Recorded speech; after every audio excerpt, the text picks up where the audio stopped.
IAS की life को ना ऐसा माना जाता है कि आप आईएएस बन गए तो आपकी लाइफ सॉर्टेड हो जाएगी, प्रेस्टिजियस लाइफ। ऐसा नहीं। मैं दुनिया में रहता हूँ लेकिन दुनिया का तलबगार नहीं हूँ। बाजार से गुजरा हूँ, खरीदार नहीं हूँ।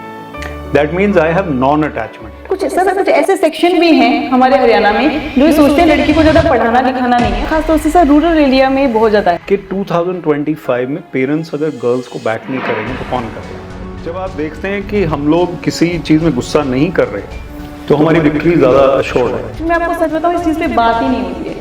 क्यों बात नहीं हो रही? क्योंकि बच्चे अपने पेरेंट्स से नहीं बता पाते, क्योंकि पेरेंट्स कहेंगे आपको स्कूल हम कॉलेजेस इसलिए भेज रहे हैं, और टीचर से भी वो खुल के बात नहीं कर पाते। तो ऐसे में सर बहुत सारे स्टूडेंट्स हैं जो मैंने खुद ने देखा है सर, वो टॉक्सिक रिलेशनशिप में जाते हैं। कोई आईआईटी की तैयारी कर रहा है, कोई एमबीबीएस की कर रहा है, इतने तो कहीं ना वो +1 +2 में एक माइंडसेट बन जाता है कि बस अब तो 2 साल हमें बस बंद करके बस अपने आप को पढ़ना ही है। ये मेरा फेवरेट क्वेश्चन है अभी तक जो आपने पूछा है। This is the best. नमस्कार दोस्तों, मैं हूं डॉक्टर शुभा और आपका पाथवे टू हीलिंग में दिल से स्वागत है। आज हमारे साथ एक बहुत ही इंस्पायरिंग पर्सनालिटी है विवेक अत्रे जी, जो एक फॉर्मर आईएएस ऑफिसर हैं और जिन्होंने अपनी जिंदगी में एक एक्स्ट्रा ऑर्डिनरी जर्नी तय की है। विवेक सर ना सिर्फ एक सिविल सर्वेंट रहे हैं बल्कि वो एक अंडर-19 क्रिकेटर भी रहे चंडीगढ़ के लिए, जिसमें उन्होंने अपने अर्ली ईयर्स में ही स्पोर्ट्स में अपना पैशन दिखाया। और इसके अलावा वो एक मोटिवेशनल स्पीकर, ऑथर और TEDx स्पीकर भी हैं, जिससे उनका मैसेज सादगी और इंस्पिरेशन के साथ सब लोगों तक पहुंचता है। आज के एपिसोड में हम उनसे बात करेंगे कैसे एक डिसिप्लिन सिविल यूथ ने अपनी जर्नी को ट्रांसफॉर्म किया, कैसे स्पोर्ट्स, सर्विस, मोटिवेशन ने उनका पर्सपेक्टिव शेप किया, और सबसे इंपॉर्टेंट कैसे हम भी अपने जीवन में हीलिंग और प्रोग्रेस ला सकते हैं। तो दोस्तों, बिना किसी और देरी के मिलते हैं विवेक अत्रे जी से अभी इसी पॉडकास्ट में। सर, आपका बहुत बहुत स्वागत है इस पॉडकास्ट में। And truly an honour sir कि आप यहाँ आए। Thank you so much. Thank you for inviting. Sir, आप एक आईएएस ऑफिसर रहे हैं, आप मोटिवेशनल स्पीकर हैं, ऑथर हैं, आपने अंडर-19 क्रिकेट भी खेला हुआ है, वो भी नेशनल लेवल पे। तो सर, आप थोड़ी सी अपनी जर्नी के बारे में बताइए, from early childhood to becoming an IAS officer and then now evolving into a motivational speaker. तो ये जर्नी काफ़ी एंटरटेनिंग रही है। एक स्पिरिचुअल एस्पेक्ट है कि वो ऑटोबायोग्राफी ऑफ योगी एक किताब है, उसमें लिखा है या उनके लेसन्स में लिखा है, परमहंस योगानंद उसके ऑथर हैं। उन्होंने लिखा, we have come to this world to entertain and to be entertained. हम इसमें बहुत सीरियसली, जिसको बोलते हैं ना, गुत्थम गुत्था हो जाते हैं, इन्वॉल्व हो जाते हैं, टेंशन ले लेते हैं। लेकिन ओवरऑल हम जो आए हैं वो इतनी टेंशन लेने हम आए नहीं हैं जितने हम हो जाते हैं, और फिर नेचुरली वर्ल्ड में काफ़ी प्रॉब्लम्स भी आती हैं, so we become too serious. तो मेरी जो लाइफ रही है ओवरऑल वो एंटरटेनिंग रही है। पहले मैं क्रिकेटर था, पेरेंट्स मेरे सर्विस में थे, मेरे फादर आईपीएस ऑफिसर थे, मदर एजुकेशनिस्ट, स्कूल टॉडलर्स का उन्होंने शुरू किया। तब तक मैं कॉलेज में आ गया था। उसके बाद फादर ने बोला, पापा ने बोला कि इंजीनियरिंग करो, क्रिकेट तो या तो तुम इंडिया के लिए खेल रहे हो या फिर मैं स्टेट लेवल पे, स्टेट के लिए खेल रहा था, नेशनल लेवल पे, inter state. National level cricket खेला, CK नायडू ट्वाइस। तो उसमें फिर इंजीनियरिंग जब शुरू हुई तो काफ़ी मुझे धक्का भी लगा कि अब गेम छोड़ना पड़ेगा और इंजीनियरिंग विल बी टफ की बात नहीं, क्रिकेट छोड़ना पड़ेगा। तो काफ़ी मैं सैड फेज में से गया, लेकिन उसके बाद उभर गया। तो उसके बाद कुरुक्षेत्र में NIT में मैंने इंजीनियरिंग की। उसके बाद HCS में आ गया। मेरे फादर की डेथ हो गई सर्विस में, अनफॉर्चुनेटली। उनकी जगह मुझे दिया गया अपॉइंटमेंट। मैं IAS की तैयारी कर रहा था। HCS में आ गया, फिर 17 years HCS, 9 years, not 9, 8 years IAS, 25 years in all. तो ये जर्नी रही, और मोटिवेशनल स्पीकिंग के भी अब 8 साल और हो गए। थोड़ा हम आईएएस एक्सपीरियंस के बारे में बात करना चाहते हैं, क्योंकि हर साल लगभग 10 लाख स्टूडेंट्स अपीयर होते हैं, 10 लाख से भी ज़्यादा, और उसमें से जो सिलेक्ट होते हैं वो सिर्फ 0.01% होते हैं, यानी कि कुछ हंड्रेड्स में सिलेक्ट होते हैं। तो यानी कि बहुत सारे लोग हैं जो क्वालिफाई नहीं कर पाते, तो कहीं ना कहीं वो अपने आप को एज अ फेलियर इस चीज़ को लेते हैं। तो इस पर आपका क्या टेक है? मतलब क्योंकि लाइफ जैसे आप कहते हैं कि एंटरटेन करने के लिए है, तो कहीं ना कहीं उनको तो ऐसा लगता है कि बस उनकी ज़िंदगी खत्म हो गई। ये दोनों चीज़ों को हम एक ही सेंटेंस में बोलते हैं तो बड़ी अजीब लगती है कि हम तो एंटरटेनमेंट के लिए आए हैं और यहाँ पे अब UPSC नहीं हुआ। देखिए, वो एक ओवरऑल पिक्चर है लाइफ की। हर प्रॉब्लम में प्रॉब्लम है। आपका वॉलेट खो गया, आपकी बिजली चली गई, आपको कोविड आ गया, these are problems which are real problems. वो मैक्रो एस्पेक्ट की हम बात कर रहे हैं कि spiritually we are not here to get involve in all this. एक शेर है जो पता नहीं कौन से फेमस शायर का है कि मैं दुनिया में रहता हूँ लेकिन दुनिया का तलबगार नहीं हूँ, बाजार से गुजरा हूँ खरीदार नहीं हूँ। That means I have non attachment. अब ये जो यूपीएससी एस्पिरेंट्स को आप कहो जी नॉन अटैचमेंट रखो, तो वो थोड़ा मुश्किल काम है। जी sir. They have worked hard, तो उनको मैं मेंटर करता हूँ। अब 0.01% उसका सक्सेस रेट है। 99.99% do not clear the UPSC exam. मैं फेलियर वर्ड यूज नहीं करता हूँ। 99.9% रह गए। जो हो गए वो they should consider themselves to be lucky, because उनसे भी आउटस्टैंडिंग कैंडिडेट्स कई बार रह जाते हैं, क्योंकि प्रोसेस है और lakhs of people, as you rightly said. Luck भी तो काम करता होगा कहीं, कुछ थोड़ा बहुत लक भी है, हार्ड वर्क भी है, स्ट्रेटजी भी है, आपका फ्रेम ऑफ माइंड भी है। On one podcast you may be in a better frame of mind than on another podcast. You are the same person. In the exam, 1 year you may have not prepared that well, but you performed better because of the competition, various things. तो मैं इनको कहता हूँ कि 2 साल से ज़्यादा मत दो। 2 साल एक इन्वेस्टमेंट है। आपने पढ़ाई की, आपने अपने आप को ग्रो किया, आपकी नॉलेज बढ़ी, 2 साल में आपका नहीं हुआ तो move on to something else. If you did not clear it in the first 2 years and you did not even clear the prelims, chances of clearing in the 3rd, 4th year are there, but not that many. Right. तो ये लोग समझते हैं कि हमें 6 बारी देना है, वहां पे गलती है। 2 साल में मैं इतना मायूस नहीं होऊंगा, 6 साल बाद तो मैं जरूर मायूस होऊंगा, और पेरेंट्स भी होंगे। और आपका इकोसिस्टम देखो, घर में पढ़ रहा है, पहले साल पढ़ रहा है, very good very good very good, नहीं हुआ चलो कोई बात नहीं बच्चे, फिर कर लो। 2 बारी नहीं हुआ, चलो कोई बात नहीं, 1 बारी और दे दो। अब 4 बारी नहीं हुआ, बहुत उसके बाद नेगेटिव वाइब्स आ जाते हैं, लोग भी कहने लगते हैं, खुद को भी फील होता है। लास्ट में इसमें एक स्टोरी बताता हूँ। 2 IAS ऑफिसर्स हैं जो स्टोरी बताते हैं, वो इकट्ठे पढ़ते थे। जो 3rd टाइम दे रहे थे वो ये सोच रहे थे कि ये तो फर्स्ट टाइम दे रहा है, इसका कैसे हो जाएगा, मेरा 2 बारी में तो हुआ नहीं। जो फर्स्ट टाइम दे रहा था वो सोच रहा था कि इनका 2 बारी में तो हुआ नहीं, अब 3rd टाइम क्या हो जाएगा। दोनों का हो गया उसी टाइम। अच्छा। तो 2nd, 3rd टाइम से ज्यादा हमें देना नहीं चाहिए, हमें पता चल जाना चाहिए where we are. This is the thing. Realistic goals होने बहुत जरूरी हैं सर, क्योंकि हम जो अनरियलिस्टिक गोल बना लेते हैं ना, तब प्रॉब्लम आती है। सर आप इमोशनल इंटेलिजेंस की बात करते हैं अक्सर अपने इंटरव्यूज में, मैंने सुना है, तो सर ये क्या होती है इमोशनल इंटेलिजेंस? इमोशनल इंटेलिजेंस एक डैनियल गोलमैन का कॉन्सेप्ट है, वो ऑथर हैं। 7 types of emotional intelligence aspects हैं। Self awareness, awareness of the other persons, empathy etcetera, larger bigger picture. अपने इमोशंस पे थोड़ा सा कंट्रोल करके रखना, ये इमोशनल इंटेलिजेंस है। अगर मान लो मैं कुछ ऐसा करता हूं जिससे आपको गुस्सा आ रहा है, तो आपको अपने गुस्से पे थोड़ा सा रिस्ट्रेन करना जब तक कोई बहुत बड़ी बात ना हो, वो इमोशनल इंटेलिजेंस है। रोड रेज क्या होता है? सड़क पे थोड़ी टक्कर तो थोड़ी सी होती है जी सर, लड़ाई ज्यादा बड़ी हो जाती है। उसने लड़ाई की और आपने भी की, तो इमोशनल इंटेलिजेंस 0 है दोनों का। So we need to restrain ourselves. जब आप देखते हैं कि हम लोग किसी चीज में गुस्सा नहीं कर रहे, तो हमारी विक्ट्री ज्यादा अश्योर्ड है। जो टेम्पर लूज करते हैं उनका इमोशनल इंटेलिजेंस थोड़ा कम है। Right sir. और किस सिचुएशन में क्या बोलना है। अब आपने क्वेश्चन कोई पूछा और मैं जवाब कोई और देने लग जाऊं, तो मेरा इमोशनल इंटेलिजेंस नहीं है इसका मतलब। So I have to focus on the point. अगर बच्चे हैं तो उनके सामने थोड़ी सी चीजें जो मैं नहीं बोलूंगा, बड़े हैं बुजुर्ग हैं उनके सामने भी कुछ चीजें नहीं बोलूंगा।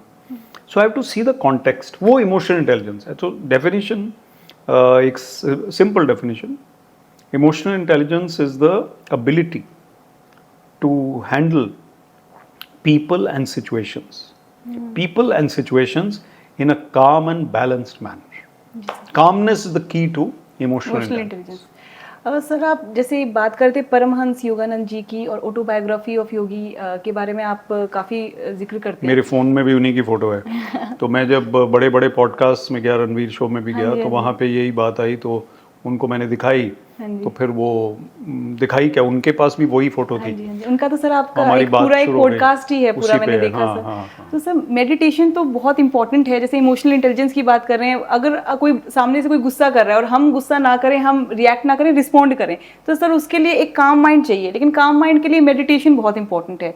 और तो सर मेडिटेशन आज के यूथ को इतनी बोरिंग लगती है, उनको लगता है, और ये भी लगता है कि एक सर्टेन एज के बाद इसमें जाएंगे। तो इस पर आपका क्या कहना चाहेंगे, कैसे यूथ कनेक्ट करें स्पिरिचुअलिटी से? इस पे मैं कई बार बात कर चुका हूँ, और हमारे जो मंक्स हैं YSS एक संस्था है जी सर, जो परमहंस योगानंद जी की टीचिंग्स को प्रोपेल करती है। वो जो मंक्स है वो हमारे आपके जैसे ही हैं। कोई केमिस्ट्री का प्रोफेसर है पुराना, कोई आईएएस ऑफिसर है पुराने, वो मंक्स बन गए, नन्स बन गए, यंग एज में बन गए। खैर जी।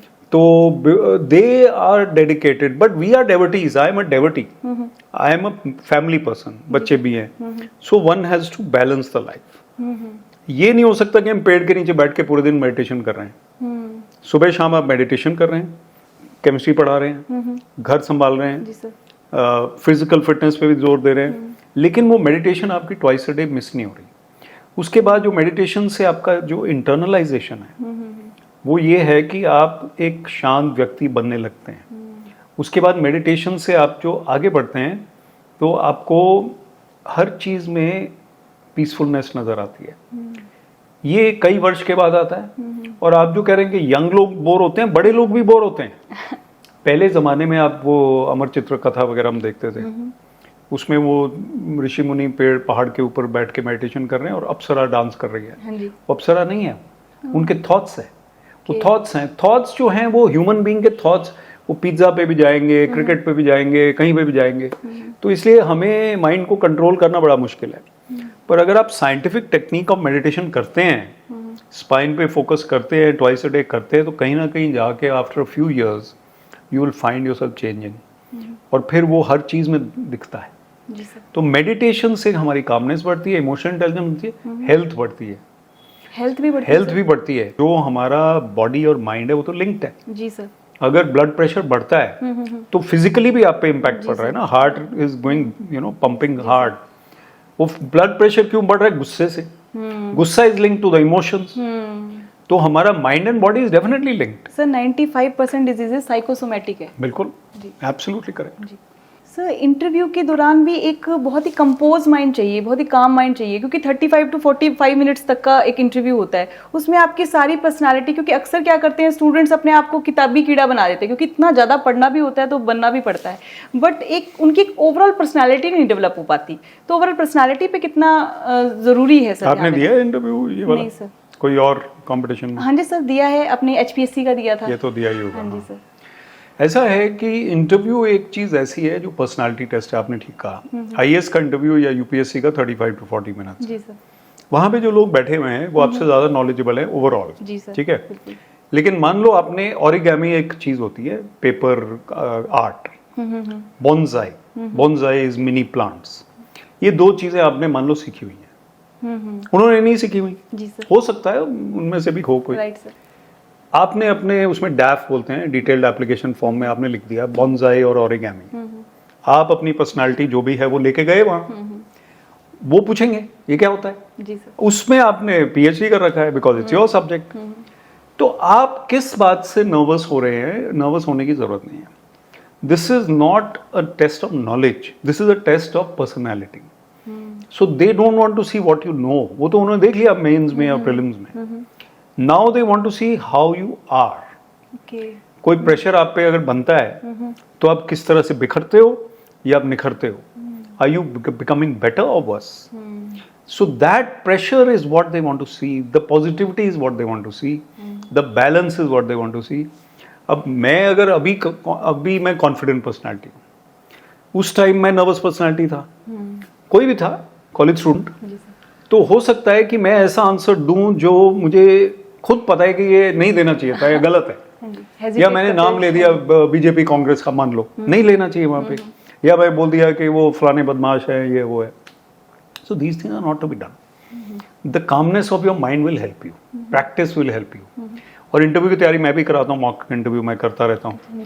तो उसमें क्या होता है कि हम लोग उनका देखते हैं कि उनका कितना ज़्यादा कामनेस कोशेंट है, डिसीजन मेकिंग कोशेंट है, इमोशनल इंटेलिजेंस है। आर्मी 5 days में टेस्ट करती है ये वाला। 5 days they take psychometric test, they take personality, interview skills, etc. and then they come to that point. Sir आपने अंडर 19 क्रिकेट नेशनल लेवल पे भी खेला है, तो सर क्रिकेट या कोई भी स्पोर्ट्स कितना ज़रूरी है एक, not just for IAS aspirants, क्योंकि इतने सारे स्टूडेंट्स हैं जो आजकल कोई आईआईटी की तैयारी कर रहा है, कोई एमबीबीएस की कर रहा है, इतने तो कहीं ना वो +1 +2 में एक माइंडसेट बन जाता है कि बस अब तो 2 साल हमें बस बंद करके बस अपने आप को पढ़ना ही है। तो ये माइंडसेट क्या सर ठीक है? ये मेरा फेवरेट क्वेश्चन है अभी तक जो आपने पूछा है। This is the best. देखो ऐसा है कि there is a balance personality and there is an imbalance personality. अब यूनिडायमेंशनल अगर हो तो आपको सिर्फ केमिस्ट्री, हिस्ट्री, इंग्लिश जो भी आप पढ़ रहे हो वो आता है, कई बार वो भी नहीं आता, लेकिन आप एक ही तरफ हो।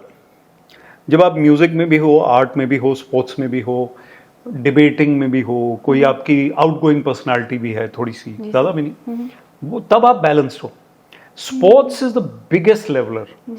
कोई चीफ सेक्रेटरी का बेटा और पीएन का बेटा इकट्ठे क्रिकेट खेल रहे हैं, पीएन का बेटा बेटर है मान लो, he will score 100 and this one is out on 0।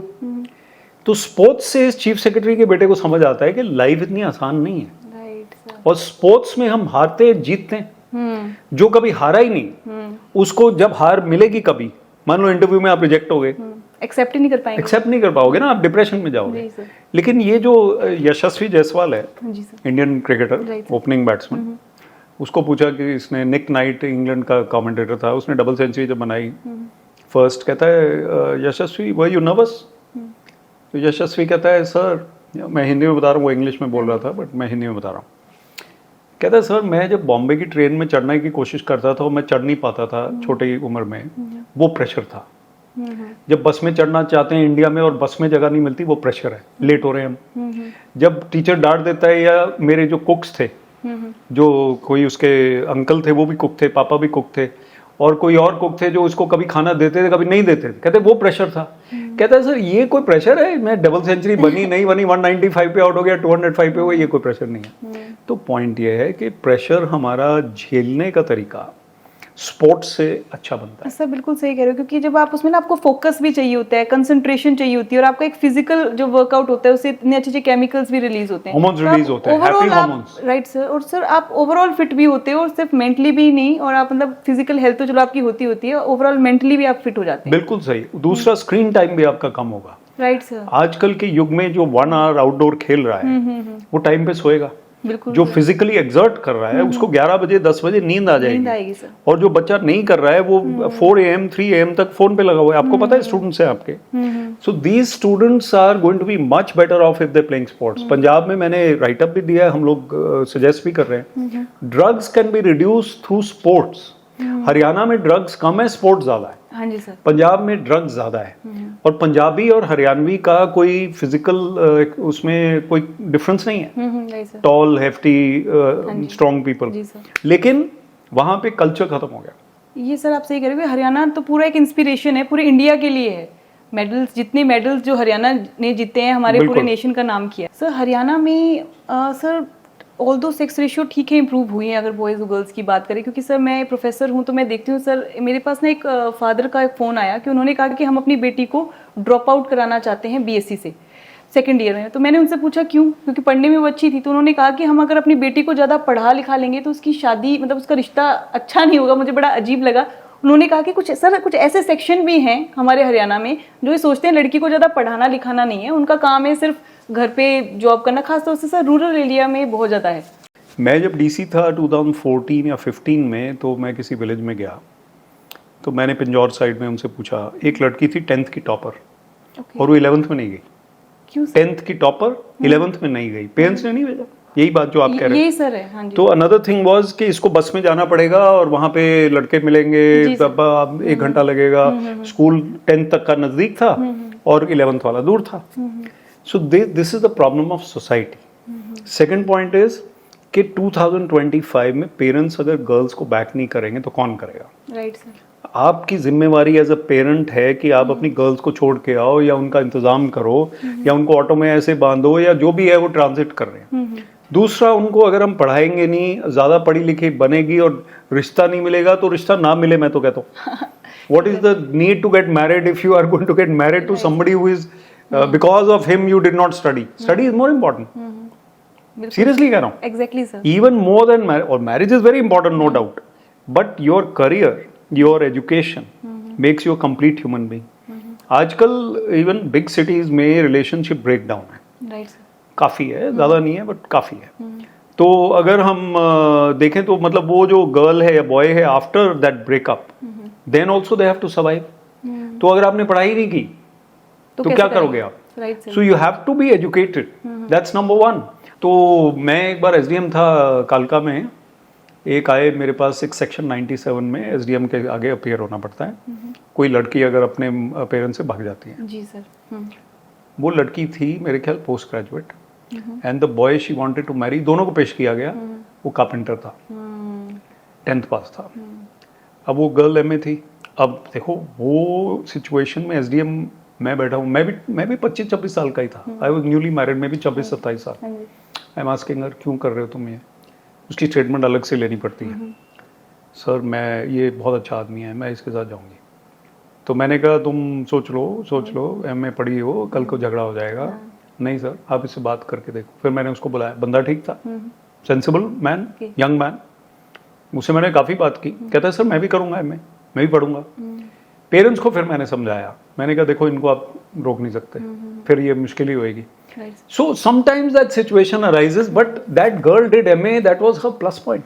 तो पढ़ना पड़ेगा। जी सर। सर एक और बहुत ऐसी इशू है इसी से रिलेटेड ही, रिलेशनशिप इश्यूज, जिस पे सर कोई बात नहीं कर रहा है, यूथ में स्पेशली। सर पहले जब आपने देखा होगा, आपके टाइम में आपने देखा होगा कि इतने अफेयर्स जो कॉलेजेस में या स्कूल्स में कोई कॉमन नहीं होते थे।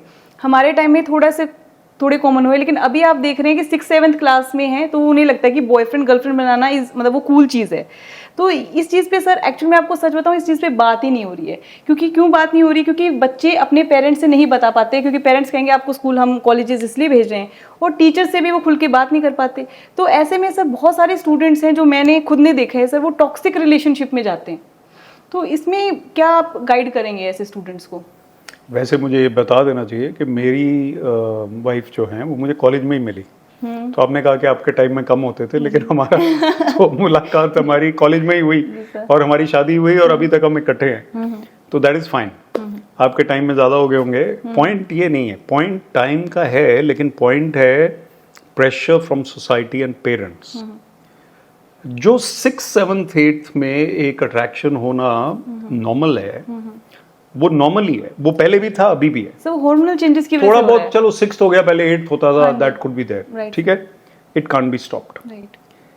We should allow it to be normal within limits. जो इंस्टाग्राम आ गया, वो आ गया, उसकी वजह से लिमिट्स खत्म हो गए, लेकिन प्रॉक्सिमिटी और होलसम एक्सचेंज, मतलब एक स्पोर्ट्स में आप गर्ल्स बॉयज खेल रहे हैं, जी सर, म्यूजिक में है, जिम में है, एक्टिविटीज में है, डिबेट में है, तो एक ग्रुप है, वो ठीक है। अगर 6th, 7th के बच्चे अलग से जाएंगे तो that is a little too early. College के स्टूडेंट्स को आप रोक नहीं सकते। सो पेरेंट्स हैव टू सी कि उनमें वैल्यूज क्या दिया आपने, गर्ल्स हो या बॉयज हो। जब आपने बॉयज और गर्ल्स को, अपने बच्चों को वैल्यूज दिए हैं, तो 99.9% वो यूपीएससी वाला परसेंटेज है, वो गलत नहीं करेंगे। 0.01% वो गलत करेंगे। पेरेंट्स के वैल्यूज पे डिपेंड कर। और लेकिन प्रॉब्लम कहाँ है? पेरेंट्स में है। आप भी पेरेंट है, मैं भी पेरेंट हूँ, मेरी गर्ल्स अब बड़ी हो गई हैं, लेकिन अब हमें उनको एग्जाम्पल तो रोल मॉडल खुद ही बनना पड़ेगा ना हमें। When you are a role model as a parent, then children will also be fine. अब आप अगर झूठ बोल रहे हो फोन पे किसी को सामने ही, और वो सुन रहे हैं बड़े होते वो यही सीखेगा। और झूठ कोई छोटा बड़ा नहीं होता, झूठ तो झूठ ही होता है। So they will also start doing that.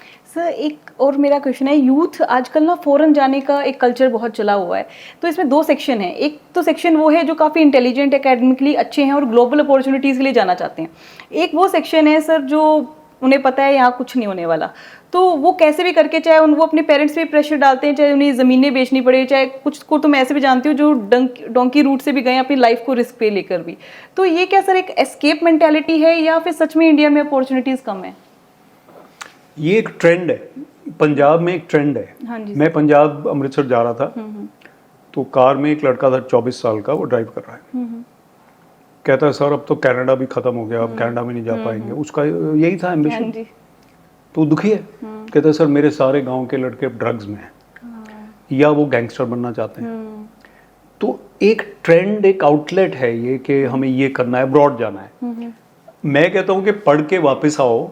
अगर तुम्हें अपॉर्चुनिटी मिल गई, पढ़ के वापस आओ। कोई ये नहीं है कि एक बार गए तो गए, दैट्स नॉट कोई ये रूल नहीं है, ये तो एक चॉइस है। जी सर।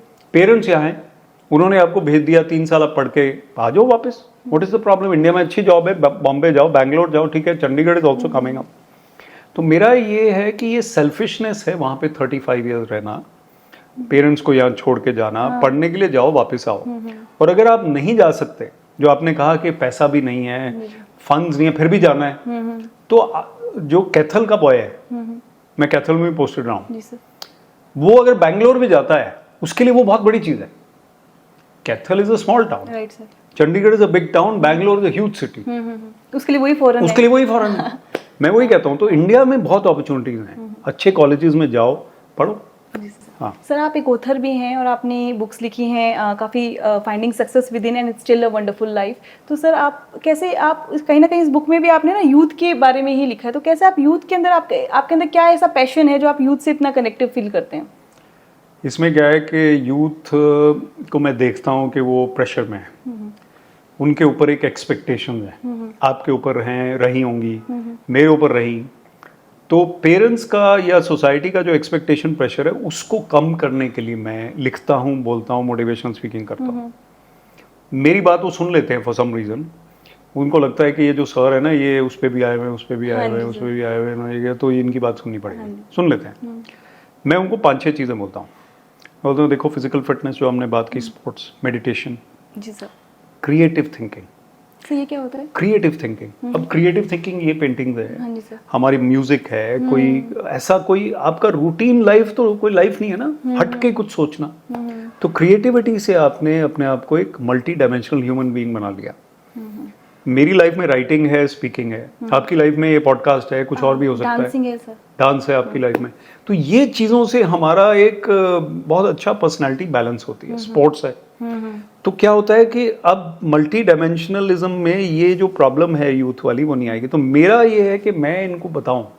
मेरा जो आर्टिकल्स हैं वो तो मैं आपसे शेयर करता हूं कि 35 के अबव वाले लोग पढ़ते हैं, एज ग्रुप 30-35 के ऊपर जो हैं वो पढ़ते हैं मेरे आर्टिकल्स। जी सर, जिनके लिए मैं लिख रहा हूँ 20 to 30 वाले, वो कम पढ़ते हैं, लेकिन वो रील्स देखते हैं। हाँ सर, मैं जब हॉल में जाऊंगा, कॉलेज में आपके भी आऊंगा, कॉलेज में जाके मैं स्पीच दूंगा, वो बड़ा जी वाह वाह सर, सेल्फी, ये वो सब कुछ करेंगे। उसके बाद वो अपनी बिजी हो जाएंगे। फिर मैं इंस्टाग्राम पे पॉपअप हो जाऊंगा, 1 मिनट की रील बनेगी। तो वो जरूरी है, because they are over here, right sir, they are here in this phone. तो वो इसमें मुझे देखा, अच्छा हाँ ये तो वही सर है या जो भी है। So that makes it. फिर मुझे आंध्रा से भी मैसेज आता है, बैंगलोर से भी आते हैं, गुजरात से, राजस्थान से, सर आपका हमने पॉडकास्ट देखा, आपने ये कहा सर, इससे मुझे बड़ा हेल्प मिली। तो this is why I do it. Sir अभी हरियाणा सरकार में 11 वीक का शहर स्वच्छता अभियान चलाया हुआ है। तो सर आप डीसी पंचकुला भी रहे हैं, तो सर एक क्योंकि एक बहुत ज़्यादा प्रेशर होता है एक ऑफिसर पे, तो सर वो कैसे आप हैंडल करते थे इनको? क्योंकि पब्लिक डीलिंग भी करनी है, साथ साथ पॉलिटिकल इंटरफेरेंस भी होते हैं, और फिर अगर आप ऑनेस्ट रहना चाहते हैं तो फिर आपको कहीं ट्रांसफ़र कर दिया जाता है, बहुत फ्रीक्वेंट ट्रांसफर्स भी होती है। तो सर इस सब को आपने कैसे हैंडल किया? हर जॉब में प्रेशर है, कॉर्पोरेट जॉब में भी है, एकेडमिक जॉब में भी है, सरकारी जॉब में भी है, डिफरेंट टाइप्स के प्रेशर। बट सर आईएएस की लाइफ को ना ऐसा माना जाता है कि आप आईएएस बन गए तो आपकी लाइफ सॉर्टेड हो जाएगी, प्रेस्टिजियस लाइफ। ऐसा नहीं। तो डीसी पंचकुला भी रहा हूँ, अम्बाला का चार्ज भी रहा है, आपने कहा स्वच्छता अभियान। हाँ जी। अब ये चीजें, दीज आर टाइम बाउंड। एक हमारे टाइम में साक्षरता अभियान होता था। वो क्या होता है सर? 15 to 35 के जो अनपढ़ लोग हैं, नॉट एजुकेटेड, उनको पढ़ाना। जी सर। कैंपेन था। कभी सेंसस आ जाता है, कभी फ्लड आ जाता है, कभी कोविड आ जाता है, तो प्रेशर तो गवर्नमेंट के ऊपर रहेगा ही। लेकिन कैसे आप उसको हैंडल करते हो, दैट इज द थिंग। एक तो एफिशिएंसी बढ़ानी है। एक मीटिंग जो 1 घंटे में खत्म हो सकती है, उसको 3 घंटे क्यों कर रहे हैं हम लोग? सीनियर ऑफिसर्स की बात है ये। सेकेंडली, जो रिपोर्ट आपकी ऑलरेडी है वही आप मांगे जा रहे हो बार बार। गवर्नमेंट में कमियां होती हैं फंक्शनिंग में, लेकिन इंडिविजुअल्स मैटर। आप देखेंगे कोई भी ऑफिसर, उसका बॉस अगर थोड़ा बहुत बैलेंस्ड है तो उसकी लाइफ अच्छी हो जाती है। काम वही है, लोग वही है, पब्लिक वही है, लेकिन बॉस टेंशन दे रहा है तो फिर इसकी टेंशन 100 टाइम ज्यादा है। So I think that is something you need to, you can't help it.